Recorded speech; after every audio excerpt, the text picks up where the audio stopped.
So మరి result ఎట్లా ఉంటుంది? ముఖ్యంగా తెలంగాణలో ఉన్న 17 నియోజకవర్గాల్లో 50-50 అంటున్నారు, 60-40 అంటున్నారు, లేదు డబుల్ డిజిట్ మాదే అంటున్నారు. ఇట్లా రకరకాల చర్చలు జరుగుతున్నాయి. చూద్దాం ప్రజలు ఏ రకంగా ఉన్నారు, ఎలాంటి చైతన్యంతో ఉన్నారు. ముఖ్యంగా ఈ బస్సు యాత్ర క్రమంలో చాలా దాడులు కూడా జరిగినట్టున్నాయి. వాటి గురించి కూడా మాట్లాడదామన్న. నా ముందు ఆకునూరు మురళి గారు, జానయ్య గారు అండ్ మిగతా సభ్యులందరూ ఉన్నారు. ప్రొఫెసర్లు అందరూ కూడా చాలా సీనియర్ ప్రొఫెసర్స్ ఉన్నారు. మాట్లాడదాం. సార్ నమస్తే. నమస్తే. ఎట్లా నడిచింది సార్? అంత యుద్ధాలు జరిగినట్టున్నాయి పెద్ద ఎత్తున. పోయినసారి కంటే ఈసారి గట్టిగా ఉందా? అవును, మిక్స్డ్ ఎక్స్పీరియన్సెస్. అంటే పోలీసు ప్రొటెక్షన్ కూడా తీసుకోవాల్సి వచ్చింది. ఓహో. సో బీజేపీ కార్యకర్తలు ఒక ఉన్మాదంలో ఉన్నారు. వాళ్ళకి ప్రజాస్వామ్యం మీద నమ్మకం లేదు, వాక్ స్వాతంత్రం మీద నమ్మకం లేదు. ఓన్లీ జై శ్రీరామ్ నినాదంతోనే ఉన్నారు అంతే. ఇంకా వాళ్ళకి దేశం ఎటుపోయినా పర్లేదు, ఏమైనా పర్లేదు. వేరే వాళ్ళు ఎవరు కూడా మోడీ గురించి మాట్లాడకూడదు, మోడీ గారి 10 సంవత్సరాల పరిపాలన గురించి మాట్లాడద్దు, బీజేపీ గురించి మాట్లాడద్దు అనే మైండ్ సెట్లో దేనికైనా సిద్ధం అన్నట్టు. కొన్ని చోట్ల బస్సులు గాల్చేస్తామన్నారు, ఒక చోట మా డ్రైవర్ని కొట్టారు. 4-5 చోట్ల చాలా భయంకరమైనటువంటి ఒక ఫెరోషియస్నెస్తోని మా మీటింగ్ని ఆపడానికి ప్రయత్నించారు. సో సక్సెస్ఫుల్గా కంప్లీట్ చేసుకోగలిగారా? ఎక్కడ ఆపలేదు, వాళ్ళ గురించి మేము ఎక్కడ భయపడలేదు, మేము ఆపని కూడా ఆపలేదు. సో వాళ్ళు అంటే మేము కూడా గట్టిగానే ఉన్నాము. ఈరోజు పొద్దున మహబూబ్ నగర్లో ఉన్న వాకర్స్తో ఎక్స్పీరియన్స్ ఇంకా కొంచెం ఎక్కువనే జరిగింది. ఒక 60-70 మంది they wanted to stop and they wanted to just push us back. Okay. So వాళ్ళు జై శ్రీరామ్ అన్నారు, మేము జై రాజ్యాంగం అన్నాము. సో జై ప్రజాస్వామ్యం అన్నాము, సో జై భారత్ అన్నాము, జై నాణ్య. డైరెక్ట్గా బీజేపీని ఓడించడానికే దిగినట్టుగా కనబడుతున్నది అన్నది వాళ్ళ ఆలోచన. అవును, కరెక్ట్. ఆ పార్టీ కార్యకర్తలేనా లేకపోతే ప్రజలు కూడా మీ వైపు వచ్చినారా? 100% పార్టీ కార్యకర్తలు, బీజేపీ కార్యకర్తలు, ఆర్ఎస్ఎస్ కార్యకర్తలు చాలా క్లియర్గా మమ్మల్ని అపోజ్ చేశారు. సో ప్రజలు కొన్ని చోట్ల మాకు బాగా సపోర్ట్గా నిలబడ్డారు, కొన్ని చోట్ల ఐడియల్గా అబ్జర్వ్ చేశారు, సో కొన్ని చోట్ల పోలీసు వాళ్ళు సపోర్ట్ చేశారు. సో రకరకాల మిక్స్డ్ ఫీలింగ్స్ అయితే ఉన్నవి. సో లాస్ట్ టైం బస్సు యాత్ర తర్వాత మీరు కొంచెం ధీమాగా, హోప్గా ఉండే మంచిగా జరిగిందని, ఈసారి కూడా అట్లే ఉన్నారా? మీరేమైనా మార్పు తేగలిగినారు అన్న భావనలో మీరు ఉన్నారా? అంటే డెఫినెట్గా ఒక ఎన్విరాన్మెంట్ అయితే, అంటే ఏదైతే బీజేపీ మోడీ గారు ఒక అబద్ధాల కథనాలు, ఒక బ్యాడ్ రాంగ్ లయింగ్ నెరేటివ్స్ ఏదైతే ఇస్తున్నాడో, సో దానికి మేము ధీటుగా ఇది కాదు, అభివృద్ధి అంటే ఇట్లా చేయాలి, ఇతను అభివృద్ధి గురించి పట్టించుకోకుండా ఓన్లీ రాజకీయమే చేస్తున్నాడు. సో ఓన్లీ పాకిస్తాన్ బూచి చూపించి, ముస్లిమ్స్ బూచి చూపించి, సో అందరినీ భయపెట్టించి, సో సోషల్ మీడియాని భయంకరంగా వాడుకుంటూ, సో ఈయన విద్య గురించి మాట్లాడాడు, తర్వాత వైద్య సేవల గురించి మాట్లాడాడు, పేదవాళ్ళ ఇండ్ల గురించి మాట్లాడాడు, పిల్లల ఉపాధి గురించి మాట్లాడాడు, వ్యవసాయ రంగం గురించి మాట్లాడాడు. సో ఇంత పెద్ద పెద్ద రంగాల గురించి ఏమీ మాట్లాడకుండా, ఏమీ చేయకుండా 10 సంవత్సరాల్లో ఇప్పుడు ఆయన ఇచ్చే నెరేటివ్ కానీ, BJP party government, BJP party వాళ్ళు ఏం చేశారని అడ్వర్టైజ్మెంట్లో చూస్తే ఇప్పుడు నేను చెప్పిన దాని గురించి ఏముండవు. సో అదే చెప్పాం ప్రజలకి, మీరు జాగ్రత్తగా అబ్జర్వ్ చేయండి, బీజేపీ యొక్క మోడీ గారు, అమిత్ షా యొక్క వాళ్ళ స్పీచ్లు వినండి, ఆ స్పీచ్లలో ఏముంటుందో మీరు గమనించండి. మీ కుటుంబానికి బెనిఫిట్ అయింది, మీ గ్రామానికి బెనిఫిట్ అయింది, మీ గ్రామంలో ఉన్న యూత్కి బెనిఫిట్ అయింది, మీ ఫార్మర్స్కి బెనిఫిట్ అయింది, ఏమైనా ఉన్నాయని చూడండి చెప్పాను మేము. Sir state government 5 months failures ఇవన్నీ కూడా కొంత ప్రజలని ఆలోచింపజేస్తున్నట్టుగా మీకేం అనిపించలేదా? అంటే ఒక విషయం మేము చాలా క్లారిటీతో ఉన్నాం ఏంటంటే, 5 నెలల క్రితం జరిగిన ఎన్నికలు, అసెంబ్లీ ఎన్నికలు, అప్పుడు 9.5 సంవత్సరాల పరిపాలన ఏదైతే ఉందో మన కేసీఆర్ చేసిన పరిపాలన, దాని మీద తీర్పది. ఓకే. సో అందుకని మేము ఆ పార్టీ ఏం చేసింది, ఏం చేయలేదు, ఏం చేసి ఉండాల్సింది కానీ మాట్లాడాము, ఎక్స్పోజ్ చేశాము. ఇప్పుడు ఈ 10 సంవత్సరాల పరిపాలన, మోడీ గారి పరిపాలన మీద ఈ ఎన్నికలు, పార్లమెంట్ ఎన్నికలు తీర్పు ఇవ్వాలి ప్రజలు. సో అందుకని సహజంగా కూడా మేము ఒక క్లారిటీతో పోయింది ఏంటంటే, బీజేపీ వల్ల ఏం మంచి జరగలేదు. బీజేపీ అనేది ఒక పేదల వ్యతిరేక ప్రభుత్వము, మహిళల వ్యతిరేక ప్రభుత్వము, బీసీల వ్యతిరేక ప్రభుత్వము, దళితుల వ్యతిరేక ప్రభుత్వము, మైనార్టీస్ వ్యతిరేక ప్రభుత్వము అనేది చాలా క్లియర్గా ఎస్టాబ్లిష్ అయింది. కాబట్టి ఆ 10 సంవత్సరాల పరిపాలన మీదనే మేము ప్రజలకు కొన్ని ఫ్యాక్ట్స్ అండ్ ఫిగర్స్ ఇచ్చాము. అది చాలా క్లారిటీ ఉంది మాకు. సో ఇప్పుడు ఉన్న గవర్నమెంట్ కాదు కదా, ఇప్పుడున్న గవర్నమెంట్కి, రాష్ట్ర గవర్నమెంట్కి ఈ ఎలక్షన్స్కి సంబంధం లేదు, టు బి ఫ్రాంక్. సో 10 సంవత్సరాల మోడీ గారి పరిపాలనకు సంబంధించిన ఎన్నికలు ఇవి.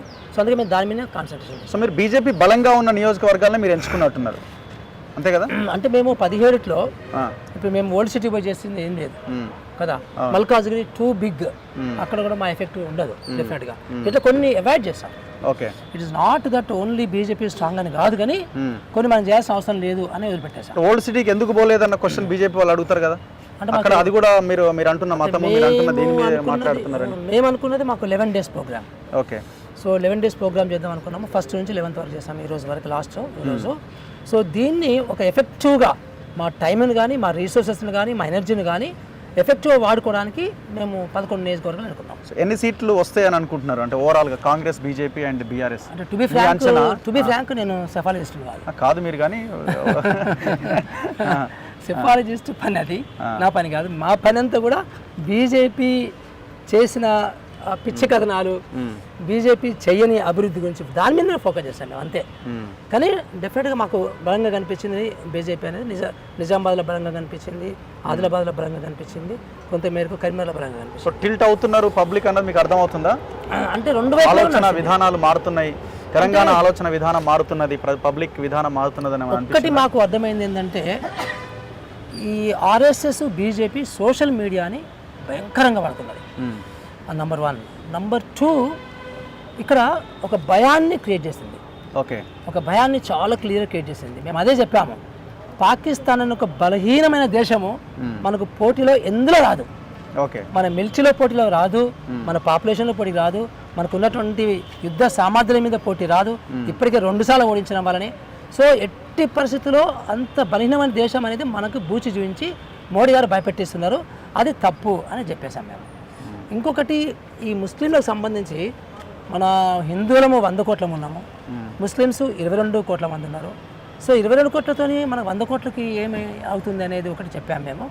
ఇంకో విషయం ఏంటంటే, వీళ్ళు ఒక 10 సంవత్సరాలనే ముస్లిం పాపులేషన్ మనం దాటిపోతుంది అని ఒక అబద్ధాల కథనాలు, ఎంత అంటే చాలా పెద్ద అబద్ధాలు అన్నమాట ఇవి. సో అలాంటి అభూత కథనాలతోని యూత్ కొంతమేరకు టిల్ట్ అయ్యారు. సో మేము అదే చెప్పడానికి ట్రై చేశాము. సో మన యూత్ అంటే గవర్నమెంట్స్ అంటే ఏం చేయాలి, గవర్నమెంట్ అంటే ఉపాధి ఇవ్వాలి, నాణ్యమైన విద్య ఇవ్వాలి, నాణ్యమైన ఆరోగ్య సేవలు ఇవ్వాలి. తర్వాత నువ్వే చెప్పినటువంటి 2 కోట్ల ఉద్యోగాలు, 20 కోట్ల ఉద్యోగాలు మనం చూపించి ఉండాల్సింది ఏం లేవు, ఎక్కడ లేవు. నువ్వే చెప్పిన 2022 సంవత్సరం వరకు పేదలందరికీ ఇల్లు కట్టిస్తాను, ఒక్క ఇల్లు కూడా తెలంగాణలో మనకి మోడీ కనబడదు. సో ఇలాంటి విషయాలు మేము చెప్పి కొంత మేరకి వాళ్ళని చైతన్యవంతం. మోదీ వేవ్ ఉన్నదని మీరు అంగీకరిస్తారా? మోదీ వేవ్ అని కానీ మోదీ ఫ్యాక్టర్ ఉంది. ఓకే, ఫ్యాక్టర్ ఉంది, మోదీ ఫ్యాక్టర్ ఉంది, డెఫినెట్గా మోదీ ఫ్యాక్టర్ ఉంది. సో అందుకనే ఎంపీ క్యాండిడేట్లు అందరూ కూడా, ఇప్పుడు అరవింద్ ఉన్నాడు, అరవింద్ పెద్ద మైనస్ మార్కులు, ఫస్ట్ బోర్డు చేస్తారు ఇస్తారని చెప్పేసి బాండ్ పేపర్ రాసి అందరూ తిడుతున్నారు, రైతులు అందరూ తిడుతున్నారు. కానీ బట్ ఇప్పుడు ఆయన చూసి ఓటేస్తారా, మోడీని చూసి ఓటేస్తారా అంటే మోడీని చూసి ఓటేస్తారు. వేసేవాళ్ళు ఎంత మేరకు వేస్తారో నాకు తెలియదు. అంటే ఈయన నెగిటివిటీ ఎంత పనిచేస్తుంది కానీ మోడీ పాజిటివిటీ అంత పనిచేయడానికి అవకాశం ఉంది. అంటే అదే, అంటే బేసికల్లీ మోడీ వాళ్ళే చెప్తున్నారు, మేము మోడీ ముఖం చూసి అడుగుతాం ఓట్లు, మోడీనే చూపించి అడుగుతామని చెప్తున్నారు కదా వాళ్ళు. సో మోడీ ఫ్యాక్టరీ ఉంది. 2019లో కూడా ఈ ఫ్యాక్టర్ మీరు ఇంత ఇదిగా చూడలేదు కదా? లేదు. కానీ ఈసారి ఎందుకు అంత తీవ్రంగా ఉందని మరి అనుకున్నారు? ఇప్పటికి 5 సంవత్సరాలు బేసిక్గా పరిపాలన కాలం నడిచే కొద్దీ వాళ్ళు వీక్ అవ్వాలి కదా, ఇంకా స్ట్రెంగ్తన్ అయ్యేటువంటి ఆలోచన విధానం ముందుకెళ్తున్నది కదా. అవును, చాలా మంచి ప్రశ్న ఇది. ఇదేంటంటే 5 సంవత్సరాలు, 365 రోజులు ఇంటూ 5 సంవత్సరాలు, ఇన్ని రోజుల్లో ఎన్ని మిలియన్స్ ఆఫ్ వీడియోలు కానీ వాట్సాప్ మెసేజ్ పంపుంటారు. జస్ట్ ఇమాజిన్ చేయండి. This are a small thing, small time కదా. సో వాళ్ళ పనే తప్పుడు కథనాలు, అబద్ధపు కథనాలు, భయం కొలిపే కథనాలు పంపించి అభివృద్ధికి సంబంధించి చెప్పకుండా, సో ఇలాంటి కథనాలను పంపడం అనేది ఈ 5 సంవత్సరాలు యాడ్ అయినాయి కదా. సో యాడ్ అయింది కాబట్టి ఇంకొక విషయం మాకు అనిపించింది ఏంటంటే, సో వీళ్ళు ప్రతి గ్రామంలో యూత్ని ఒకరిద్దరిని సో వీళ్ళు అపాయింట్ చేసుకున్నారు శాలరీ ఇచ్చి. ఓకే. సో అపాయింట్ చేసుకొని వాళ్ళ ద్వారా వాట్సాప్ గ్రూపులు చేసి, సో గ్రామాన్ని అంతా వాట్సాప్ గ్రూపులు చేసి ఆ వాట్సాప్ గ్రూప్లకి భయంకరంగా పుష్ చేశారు ఈ అబద్ధ కథనాలు. దేశద్రోహులు అన్నారా మిమ్మల్ని? మంచిగా మేము దేశద్రోహులమి, ఇంకా దేశ శత్రువులమి, సో వాట్ నాట్. కాంగ్రెస్ వాళ్ళు కూడా అని ఉంటారు కదా, అర్బన్ నక్సల్స్ అన్నారు. అర్బన్ నక్సలైట్లు అన్నారా? ఎందుకంటే వాళ్ళ భాష అంటుంది కదా, ఎవరైతే బీజేపీని అపోజ్ చేస్తారో, ఆర్ఎస్ఎస్ని అపోజ్ చేస్తారో వాళ్ళంతా కూడా దేశద్రోహులు, అర్బన్ నక్సలైట్లే. చదువుకోకపోతేనేమో దేశద్రోహులు, చదువుకున్న వాళ్ళైతేనే అర్బన్ నక్సలైట్లు. So this is the standard definition ఆయన ఇచ్చేసింది అందరికీ కూడా. ఇంకొక విషయం, మీకు ఇప్పుడు నా పేరు మురళి కదా, సో ఇప్పుడు రేపో ఎల్లుండో మీకు కనబడుతుంటే ఏంటంటే ఈయన అసలు మురళి కాదు, ఈయన మీర్ ఆలీ అనేది కూడా రేపు వస్తుంది మీకు. మురళీ ఖాన్, ఇది చాలా ఈజీ కదా, మీర్ ఆలీ ఈజీ కదా, జస్ట్ ఒకటే అక్షరం తేరు కదా. సో ఒక స్పేస్ పెడితే అయిపోతుంది. అంటే ఇలాంటి నెరేటివ్స్ అనమాట. సో ఒక భయంకరమైన నెరేటివ్స్. పాపము ఇవాళ ఒకడు మాకు అక్కడ మహబూబ్నగర్లో వాడు బట్టలు ఇప్పేసుకుంటున్నాడు. నిరసన వాడు బట్టలు ఇప్పేసుకుంటున్నాడు, మీరు కొంచెం పోయిపోతే మొత్తం ఇప్పేసుకుంటా, మొత్తం ప్యాంట్ ఇప్పేసిండు, సో డాడీ ఉంది ఈ డాడీ ఇప్పేస్తా అంటున్నాడు. అంటే ఇంత ఉన్మాదంలో వచ్చేసిండ్రు అందరు కూడా. ఒక భయంకరమైనటువంటి ఉన్మాదం అనేది చాలా క్లియర్ గా కనబడుతుంది. ఈ ఉన్మాదాన్ని ఏ రకంగా వీళ్ళు పెంచి పోషిస్తున్నారు అనేది ఒక బీజేపీకి ఉన్నటువంటి స్కిల్ ఇది.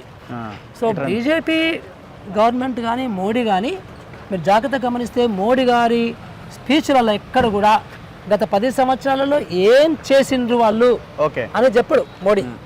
ఎంతసేపు ప్రతిపక్షాల మీద అబద్ధాల కథనాలు, తర్వాత పాకిస్తాన్కి సంబంధించి ముస్లింలకు సంబంధించిన ఇలాంటి కథనాలే. మీకు ఇంకొక విషయం చెప్పాలి నేను. ఈరోజు మార్నింగ్ విచిత్రమైన జరిగింది ఏంటంటే జై శ్రీరామ్ జై శ్రీరామ్ జై శ్రీరామ్ అని చెప్పేసి మా ఆపడానికి ట్రై చేసిండు 50-60 మంది. మేమన్నాము జై రాజ్యాంగం జై రాజ్యాంగం మేమన్నాము. ఇప్పుడు వాళ్ళు జయ రాజ్యాంగం ఎందుకు అన్నారు, ఒక్క జై శ్రీరామ్ ఎందుకంటారు? ఇప్పుడు మేము జయ రాజ్యాంగం ఉన్నప్పుడు వాళ్ళు కూడా జయ రాజ్యాంగం అనొచ్చు కదా అన్నారు వాళ్ళు. అంటే దీన్ని బట్టే మనకు తెలుస్తుంది క్లియర్ ఏంటంటే రాజ్యాంగం అనేది ఆర్ఎస్ఎస్ కార్యకర్తలు కానీ, ఎందుకంటే వాళ్ళ బాస్ చెప్పింది కాబట్టి, వాళ్ళ బాస్ ఆ కథనం పంపించింది కాబట్టి రాజ్యాంగం మీద ఎలాంటి గౌరవం లేదు. రాజ్యాంగాన్ని వాళ్ళకు శత్రువుగా చూస్తున్నారు. రాజ్యాంగం ఇచ్చినటువంటి రిజర్వేషన్లను కూడా వాళ్ళు బాగా నిరసిస్తున్నారు అనేది చాలా క్లియర్ కనబడుతుంది. ఇప్పుడు నేను నా యొక్క వీడియో చూడండి మీరు, కింద అన్ని చోట్ల వీడు రిజర్వేషన్ కాదంటారు. అసలు నాకు ఐఏఎస్ వచ్చింది రిజర్వేషన్తో కాదు, నాకు ఐఏఎస్ వచ్చింది, నాకు ఇచ్చిన ఐఏఎస్ స్ట్రీమ్లో రిజర్వేషన్ లేదు అసలు. నేను జనరల్ కేటగిరీలో నేను కంప్లీట్ అయ్యి ఒక 1000 మంది వర్కింగ్ క్యాండిడేట్స్లోని వచ్చాను, కానీ వాళ్ళ కింద రిజర్వేషన్ క్యాండిడేట్ అంటారు. అంటే ఈ ఆర్ఎస్ఎస్ బీజేపీ అనేది పచ్చి రాజ్యాంగాన్ని విద్వేషించే వాళ్ళు, రిజర్వేషన్లని విద్వేషించే వాళ్ళు, ఓబీసీలకి మంచి జరిగే వాటిని విద్వేషించే వాళ్ళు.